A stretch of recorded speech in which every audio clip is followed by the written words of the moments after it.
Hello, my name is Mike, and you join me on a twisty mountain road, and that's because I'm in the 2020 Acura RDX A-Spec. Acura has always claimed that they produce luxurious and yet sporty vehicles, everything from the smallest ILX all the way up to the MDX, and of course there's the NSX as well. But that puts it right into the crosshairs of one of the biggest names in the business, BMW. So is this RDX good enough or even better to take on the equivalent, which is the X3? Well, let's keep driving and find out. And while you're here, make sure you subscribe because it really helps. Thank you.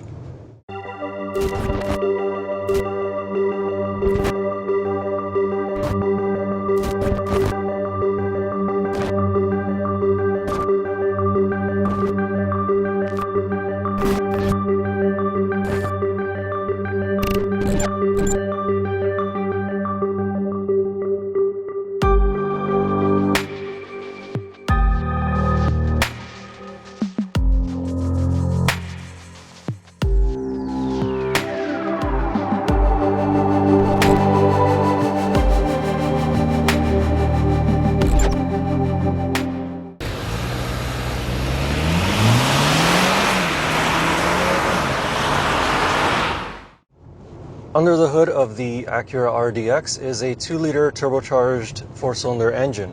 It's actually the same engine that's going into the all-new 2021 Acura TLX, as in the base engine, not the twin-turbo V6.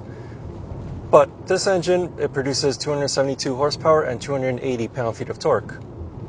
In terms of power, that's more than enough, because as soon as you put your foot down, the engine just picks up and you're away. That peak torque figure is reached at a very low 1600 RPMs and is sustained all the way through to 4500 RPMs. However, the drawback is that this is the only engine available on the RDX. There is no hybrid or a more powerful engine option available, unlike in the BMW X3, for example. In terms of fuel economy, it is rated for 9.1 liters per 100 kilometers on a highway and 11.3 liters per 100 kilometers in a city. Thing is though, those numbers are a little bit hard to get, at least for me it was. And it's not just because I have a heavy foot, like I was actually trying to get good fuel economy numbers with this car. So far I'm averaging 11.5 liters per 100 kilometers, and that's almost 50-50 highway city driving.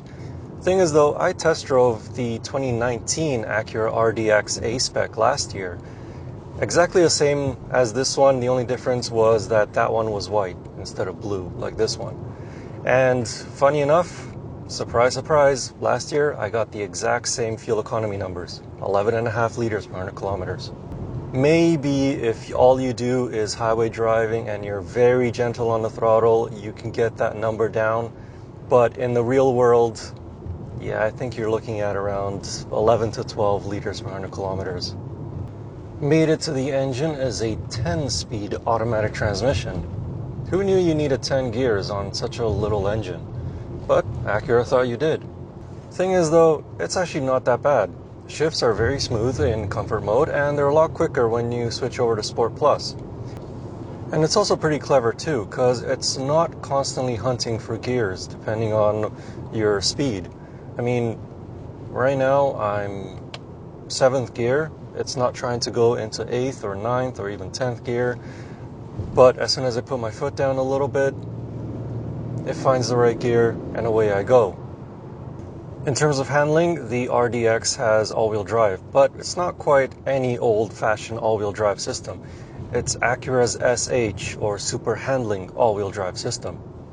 This system can not only transfer power between the front and rear wheels, but also from side to side. It uses real torque vectoring, not by applying the brakes, to better rotate the SUV when driving around corners. The steering provides good feedback to the driver and changes depending on the drive modes. In normal everyday driving, it is light for easy maneuverability. Switch to sport mode and it becomes heavier to provide a bit more feedback to the driver.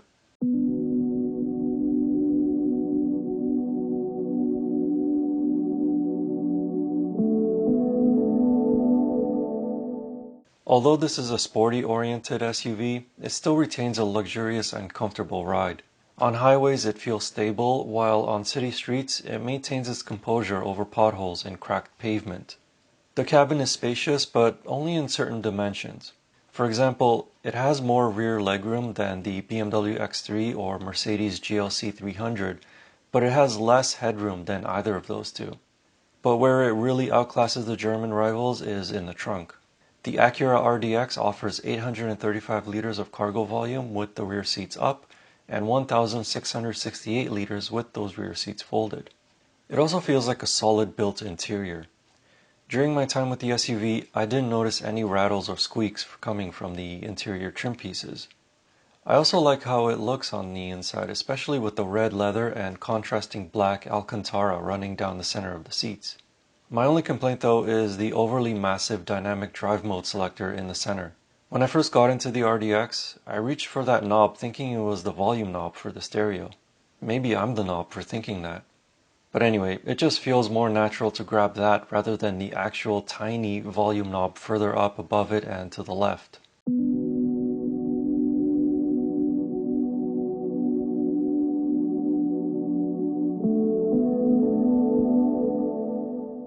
This being a mid-level trim, it comes equipped with quite a few more features than an equivalently priced German rival.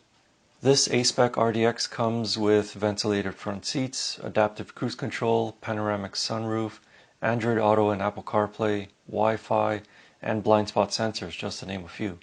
These are, of course, in addition to the features available on the lower trim levels of the RDX. As for the actual gadgets themselves, they all work well. The infotainment system, though, still takes some getting used to. The 10.2-inch infotainment screen is not a touchscreen, and instead has to be controlled by a touchpad on the center console. Thing is, this touchpad is a bit different than others. Acura calls it a true touchpad interface, which means that your touch on the pad correlates to the exact position on the screen. So if you touch on the top right corner of the pad, the top right item on the screen is highlighted. There's no need to swipe in order to select between different menu items like every other touchpad out there. And that's what makes this one feel a bit different. Your brain is just not used to it. Worse yet is trying to use Android Auto or Apple CarPlay with the touchpad. These systems were designed to work with a touchscreen rather than a touchpad or even a scroll wheel. As for the outside, the RDX showcases the latest design language and direction for future Acura SUVs. The big Acura emblem and the grille are the most prominent design features that catch your eye immediately. And around back, the A-Spec receives an ever so small faux diffuser to complete the sporty SUV look.